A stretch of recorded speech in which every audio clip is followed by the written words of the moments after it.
Production funding for Flying Squirrels Insider is made possible in part by 811 is the number to call before you dig. 811 will help avoid fines, knocking out utility service, even injury. So call 811 before you dig. and James Limousine, driven to serve Richmond for 22 years. JamesLimousine.com, 804-273-1540.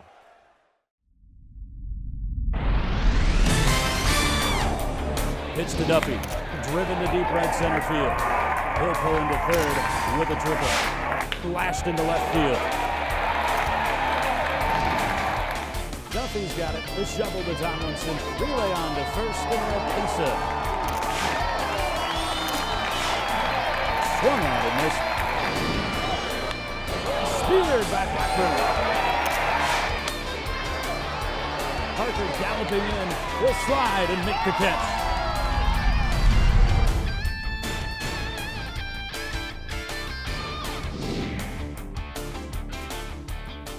And hello again. Welcome into Flying Squirrels Insider. I'm your host, Jay Burnham, soon to be joined here on the desk by Fox Sports 910's Wes McElroy as we break down the Flying Squirrels All-Stars and what the team was up to during the All-Star break. But before we get to that, we'd like to thank our community partners, including Utility Buddy from the City of Richmond Department of Public Utilities. Utility Buddy is an instrumental in conveying safety messages about natural gas, stormwater drainage, and calling 811 before you dig. To learn more, visit richmondgov.com/DPU or call 646-7000. DPU is here for you. As always, if you want to win free Flying Squirrels stuff, just text FSI to 63975 as I bring in Wes McElroy. Obviously, we're down a man playing on the power play. Jay Burnham, Wes McElroy, and Wes, hopefully you won't be leaving me the way that John left us. No, I got a mortgage. Actually, I have two of them. And by the way, Mr. Big Shot, Mr. Laser, if you're watching,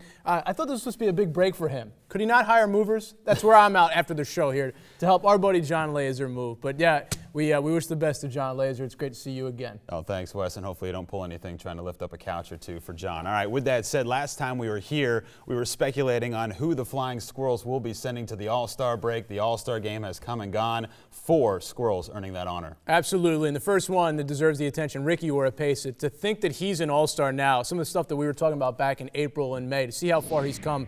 Jay, there were games where we were wondering if he could even get a bat on the ball, and to see him be an All-Star, I know he's slumped here in the past 2 weeks, but Ricky is super turned around, and it's great to see him get the accolade of being an All-Star. You also have a guy like Randall Moreno, who's been nothing but consistent at the plate and also at shortstop, and really right now the Squirrels in kind of an offensive funk is consistency is what they need. But Rando's been there. And then on the pitching side of things, you know, you talk about Ricky's turnaround that's really helped the Squirrels team turn the season around in May and June. Joe Biagini has been nothing but phenomenal this year. 7-5, under 2 ERA. He got the starting nod for the West squad in the All-Star game, and he should have, because while he's 7-5, look at that ERA, and look what he did for the Squirrels team in the month of April while this team was in an offensive skid. Right. But the turnaround in May, where the bat started going, Biagini started going, there was a stretch there where he won 5 of 7 decisions. He's been phenomenal, and so is Kelvin Marte. You look at what he's done. Top 10 in every single pitching category in the Eastern League. He's sitting at 7-2, a 2.54 ERA. He right now, to me, is arguably the MVP of this pitching staff. What an honor for those 4 guys. Oh, and absolutely. Especially for Joe Biagini to get the nod to actually start the All-Star game. Biagini threw an inning, as most of the pitchers are scheduled to do. Kelvin Marte also threw a scoreless inning. But just to become an All-Star, I'll mention later on here that it's a short break. You get 2 days off for these guys. They left from Trenton, New Jersey, flew up to Portland, Maine, had a whirlwind of dinners and autograph sessions, then got to play the All-Star game, in which the West won in a very unique fashion, because we were going into that game, this as it was played on Wednesday night in Portland, Maine at Hadlock Field, tied into the bottom of the 9th inning, as opposed to just canceling the game tied at 4. The Eastern League had a pretty unique way to end this game. They ended it in a home run derby. Okay, so the immediate reaction is, do you like it? I like it for minor league baseball. This is what minor league baseball is all about. It's about development. It's also about the fun of things. And to end it, you're not going to go 13, 14, 15 innings in a tie for minor league baseball. But they ended it in a 1 pitch per batter home run derby. Great for an All-Star game. I would never want to see it in a regular season game. but I love the quirkiness of minor league baseball, especially the Eastern League. They announced it after that 9th inning. The crowd went nuts last night, and Ricky Oropesa got a chance to win it for the Western Division. Didn't do it, but got it into the outfield. Kind of like shootouts in hockey. Absolutely, yeah, which is probably the most exciting play that you can have. All right, with that said, the All-Star Game, certainly an honor for those 4 guys. They'll come back in and try to help the Squirrels towards a playoff push in the second half of the season. But how about one guy not to the All-Star Game, but perhaps a bigger honor, Tyler Beede being named to the Futures Game before the Major League Baseball All-Star break. He was able to showcase his talents on the national stage. Yeah, the standout out of Vanderbilt gets to go into Riverfront Stadium, or in Cincinnati. I always still call it Riverfront. Always be Riverfront to me. But goes into Cincinnati and showcases his stuff to a national audience on Sunday. Throws an inning, gives up no hits, no runs, actually gets the hold in the box score.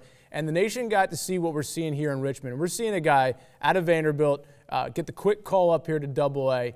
And it's not been a dipping your toe in the water experience for Tyler. He's jumped right in. And here's a guy who's averaging 6 to 7 innings, had a bad outing. And, you know, what you're seeing from Tyler is he's making adjustments. Right. Every start out, Jay, he's making those adjustments. And I go back to a start that he had, I get the call up in June, had a rough outing against Trenton, went 5 2/3, gave up 10 hits and 7 runs. What did he do the outing after?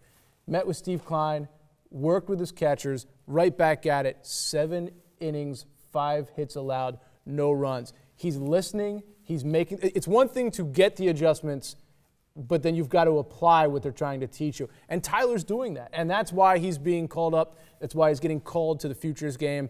Tyler right now, I can't wait to see where the second half of the season goes for him. Yeah, I would agree, and I think that's going to be the Squirrels' strength heading in towards the second half of the season. Tyler Beede at the top of the rotation, the return of Adalberto Mejia, Joe Biagini, who you've also mentioned. But that Futures Game, you look at some of the names that were in that box score. If you're a Washington Nationals fan, you might recognize the name Lucas Giolito. He's one of the top prospects in the game. Mark Appel, who was the #1 pick a couple of years ago for the Houston Astros. So Beede in line with a lot of the top-tier minor league baseball prospects. You know, and I think another thing is to watch when you look at that Futures Game, look at the Major League Baseball All-Star Game this year.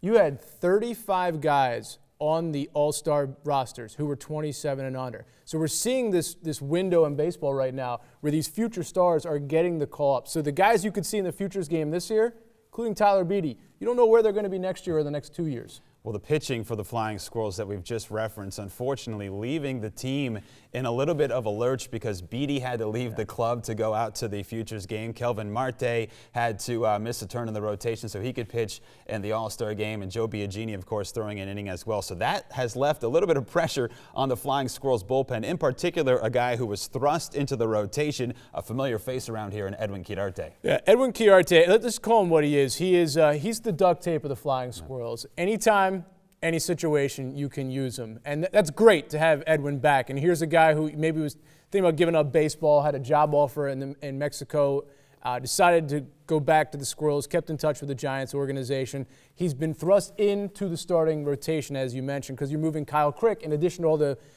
actions you mentioned, they're moving Kyle Crick here into the bullpen. So you bring in Edwin, and that's great. And Edwin can give you 4 to 5 innings. But at the same time, with Pedro Rodriguez in the disabled list, you're losing that guy who can come in if there's a bad outing and get you 4 to 5 innings in the middle of a game. They don't have that right now. They don't have that stopgap with Edwin now in the rotation in the starting lineup. Yeah, and we'll see if there's some roster moves along the way as we start the second half of the season. But what an incredible move it's been for Quirarte to give the Squirrels innings when need be. All right, enough on the pitching. Let's transfer towards the hitting. And the Squirrels having a little bit of a tough stretch. We'll get to that in a second. But offensively, they're going to need to lean on 2 of the newer players that have been called up from San Jose. Yeah, Austin Slater and Hunter Cole. Here are 2 guys who get to call up, and they've made their quick transitions. They've, Augusta into San Jose. Let's start with Austin Slater here, out of Stanford University, batting .292, 34 ribbies, 99 total bases in San Jose. Deserved the phone call. You had the promotion to Kelby Tomlinson.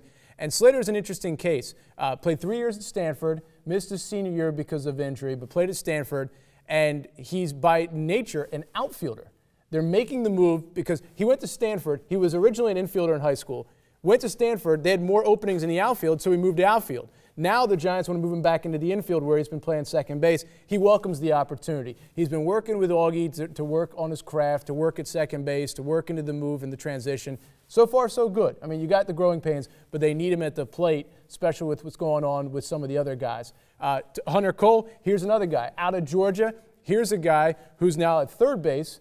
He started in the outfield, and now they're moving him to the infield. So the Giants not afraid to work with guys in situations where they need him and help them with the transitions. But here are two guys that they're going to need as the summer goes along with promotions to Mac Williamson, Kelby Tomlinson. They're going to need them to step up in the infield, but also at the plate. And they really haven't missed a beat coming up from San Jose. The ball really jumps off the bat from Hunter Cole. Scouts really enjoy seeing him take batting practice, so that's been fun to watch. Mac Williamson, to drop that name, let me go back to something he told me. He said, there's a thing about pitchers and hitters where hitters can adapt to a pitcher's second time around. He also said, there's the advantage there of being a hitter that no one's ever seen before. You don't know about tendencies. You don't know about quirks. And that can help out a guy who gets the call up, and it also builds into the confidence. If you can get up there and you can start swinging the bat and putting the bat on the ball at the next level, that can go a long way towards your progression. Speaking of those guys who have been gone, Mac Williamson, Kelby Tomlinson up at AAA, not missing a beat. Tomlinson hitting over 300 in his stay at Sacramento. How about two other guys that were here this year, now on their way to the big leagues with Josh Osich and Ryan Lawless? Whew, Josh Osich is thriving right now. We talked about that here on the show multiple times. And here's the thing about Josh Osich, where you look at the injury history that he had coming out of college, where you had the Tommy John, you had the shoulder surgeries. If not for those injuries, I think Major League Baseball and the baseball world knows more about Josh Osich. Because right now, I'm looking at his numbers. 6 relief appearances. He's not given up a hit. There's not one guy who's been on base. And if you go back to his first outing, which, by the way, struck out Bryce Harper in his debut, he allowed 2 walks against the Nationals. After that, he's allowed nobody on base. Not a hit, not a walk. He's in his element. And I think he's been in his element all year. We talked about the pitching that he added to his arsenal, the pitches that he added. So far, I don't even want to say so good. So far, so great. And this is a Giants bullpen that only has Javier Lopez as their only lefty. Insert Osich. Josh told me before he left Richmond that he had a mule deer and a moose hunt scheduled for October. Might want to call the travel agency because I think he has to be working things to November. And a man that bleeds red, white, and blue to make his Major League debut in the nation's capital in Washington, D.C. over the July 4th weekend. An amazing stint for him. And how about Ryan Lawless, a guy who has been a part of the Flying Squirrels for several seasons, a gamer, as they say, a guy who's grinded his way through his minor league career to get the opportunity at the big league level. Before we run out of time, Wes, I want to touch upon, save the best for last in terms of talking about all-stars. 2 former Flying Squirrels for the first time in franchise history playing in the Major League Baseball All-Star Game, and Brandon Crawford and Joe Panik. What a transformation it's been for those guys to see them mature as ball players, starting here in Richmond back in 2010. For Brandon Crawford, this is a treat for all of us who've been around since the Flying Squirrels came to Richmond, because he was the opening day shortstop. And here was the guy that you watched do some defensive plays at the diamond, and you said, Gold Glove. You knew eventually he was going to get there for his defense alone. And to look at the ride that he's had with the Giants organization, where he's become a fixture, where he's become a name not only in the Bay Area but in baseball. And then there's Joe Panik to make his position move, to see him not only with the glove, but to see him with the bat where he's batting over 300. I think this is great. Yeah. I think it's a testament to what the Giants organization is all about, how they bring up future stars. We talked about the future stars of baseball earlier. So happy to see both of them in Cincinnati this past week. From the Boulevard to the Bay, and those guys have certainly shown that. They have. And here, hey, look, we talk about a lot of prospects. Prospects means potential. That can go either way. Those guys have gone up. Oh, by the way, the World Series trophy from 2014 is coming to Richmond as well. One time too many. This is the 3rd time for the Flying Squirrels. Never gets old. No, it does never not. Gets old. All right, thanks, Wes. Got it. All right, Flying Squirrels baseball back in action post All-Star break here. Later on FSI, you'll get introduced to my new broadcast partner, a guy who you might be familiar with here in the state of Virginia, and also we'll figure out what happens when Flying Squirrels players get into Flying Squirrels in-game promotions. That's coming up next here on Flying Squirrels Insider. Mr. Mike Murphy. Yes? Were you just waiting for somebody to walk in so you could spin around all menacingly in the chair? No. It worked. Hey man, the players are really riding me. They really want to be involved in our in-game promotions? Absolutely not. Come on, just one game. No. They just want to be a part of all the fun that we have here. No shot. Murph, come on, Murph. It's for the players. Yeah. Murph, Murph. It's on you. What's the worst that can happen? know it. What's the worst that could happen? One of our pitchers gets hurt and can't throw the next day. Anything goes wrong, I will it's on take you. responsibility. I'm just announcing these games. Down here, representing you folks on the first base side, we got the fire breather, Dragon Roll. And representing all you fans over there on the third base side, the one and only Rainbow Roll. Gentlemen, are you ready? Sumo! Fight! Who throws a shoe? Honestly. Is that real? Should we disqualify him, fans? No? With the shoe throw and everything, it's the Dragon Roll! Fans on the first base side, keep an eye out for the fun bunch with surprises. I mean, the players were just trying to have some fun. Yeah, and it was harmless at first, but then things got a little out of hand. Oh yeah. First up, we got a couple Ramble men, the Almond Brothers. We've got John Walnut, representing all of our fans. In the upper level, we've got an elephant's favorite nut. It's Peanut. On your mark, get set, go nuts! Looks like John Walnut's out to a couple shall lead. Boom! Oh my gosh, is that the voice of the Hokies? Just took him out! What happened there? Do I think it was a bad decision to allow the players and the promotions to mingle? Well, in hindsight, it's 2020, yeah. But in my defense, things weren't really out of control at the start. The guys were having some fun. Is the first base side with the lefty or third base side with the righty? Looks like it's the first base side. Jump break left-handed reliever. You are the loser. But it was when the action in the promotions department spilled over to the action on the field. That's when I knew we were in a little bit of trouble. The new Richmond pitcher, number 29, Phil McCormick. It's called the bullpen brought to you by bullpen partner. Psychology to go to Cisco. I'm so sorry, Murph. I should have listened to you. Told you so. Those guys are nuts. They are nuts. They had some fun, though. They had fun. They went nuts. They are nuts. Can we agree never to do that again? Please, no. Let's leave the fun to the fans.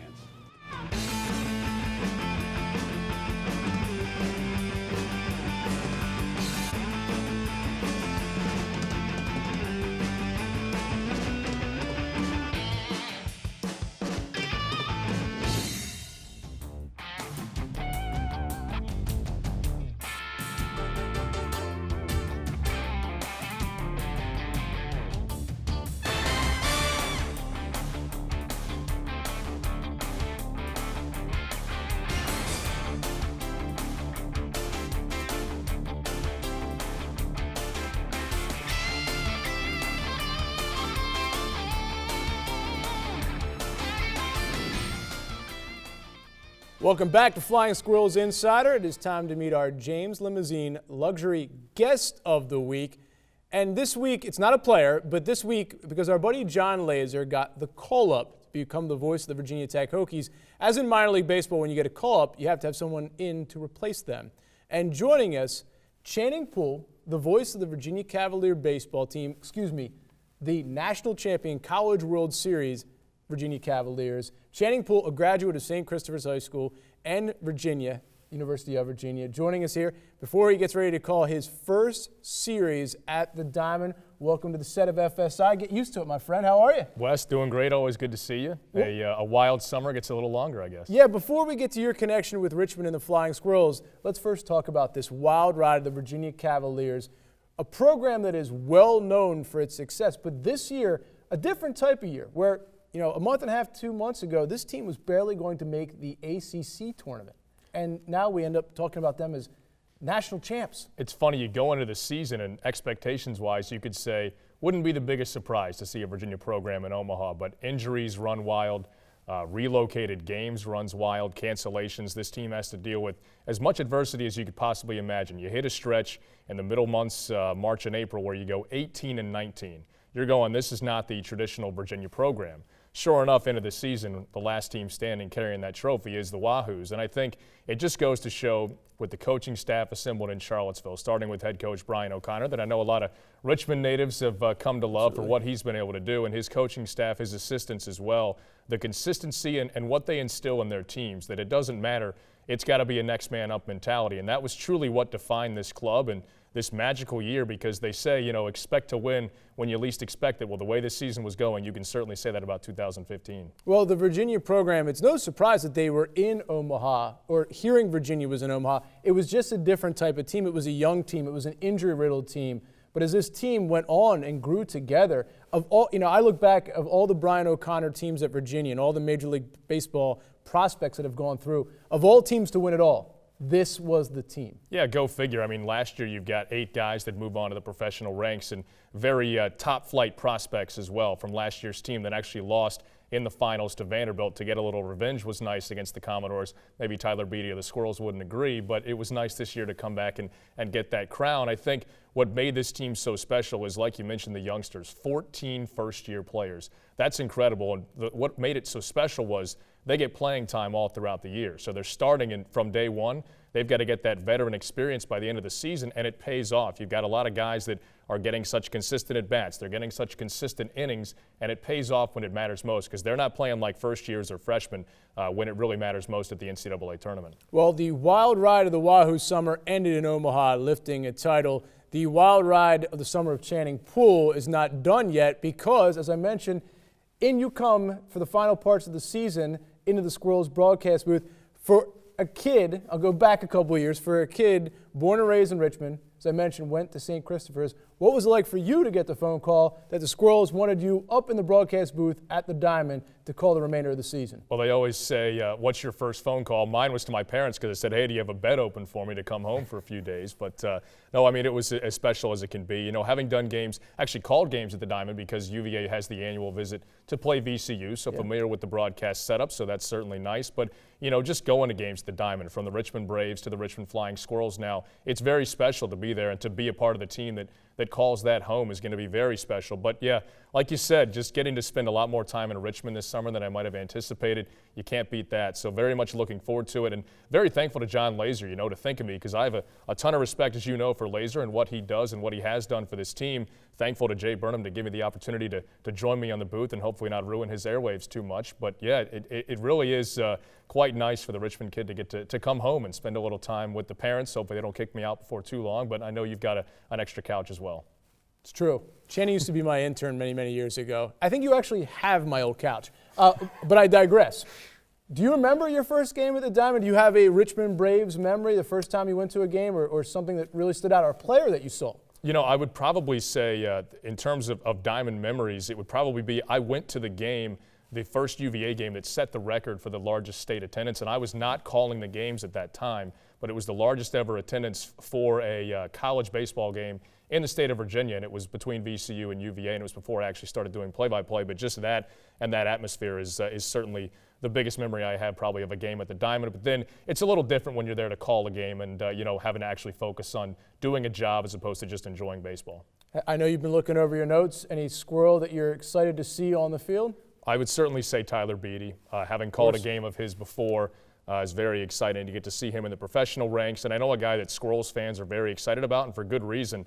You know, watching him in Omaha for Vanderbilt, we could see last year, and talking to Coach O'Connor about it, we could see why he was so highly thought of, and for a reason. He's got the stuff to back it up. He's got the poise to back it up, and I think we've seen that already with the Squirrels. You know, getting a call up already from high A to double A, hasn't really missed a beat, so hopefully that'll carry forward. I'm looking forward to talking to him really about, you know, the experience of being in Omaha versus being a professional, and how that's been different, maybe how that's been special for him, and, you know, just getting to watch the Squirrels in action. Welcome back to Richmond. Channing Poole, you can catch his broadcast on Fox Sports 910, along, of course, with Jay Burnham. Channing Poole, thank you for joining us as our James Limousine Luxury Guest of the Week. Much more right here on Flying Squirrels Insider.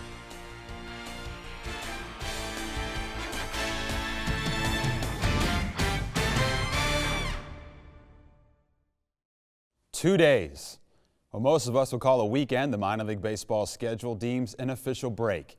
In Major League Baseball, the All-Star break is 4 days. In AAA, the All-Star break is 3 days. Here in the Eastern League, it's a quick turnaround due to scheduling and time constraints. Still, the time off for some, especially those who need a box score fix every morning of the summer, can be excruciating. It's the slowest week of the year in sports, unless you count the ESPYs and MMA, which many of us don't. For the players, this gap in the daily grind is a welcome reprieve.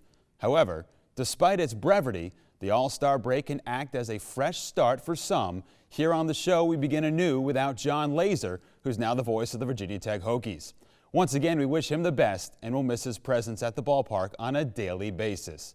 For the players, especially the ones who are struggling, it's an opportunity to start all over, to reset the batting average or the ERA and cleanse a difficult first half of the season. All it takes is a good start out of the second gate to alter what has been a frustrating few months. And for the players who have had success for the first half, the All-Star break means a brief chance to recharge the batteries before heading on to the dog days of summer. A summer for the Squirrels that will hopefully present a push to the postseason for the second consecutive year. That's all we have this week on the show. From all of us at FSI, thanks for watching, and we'll see you at the ballpark.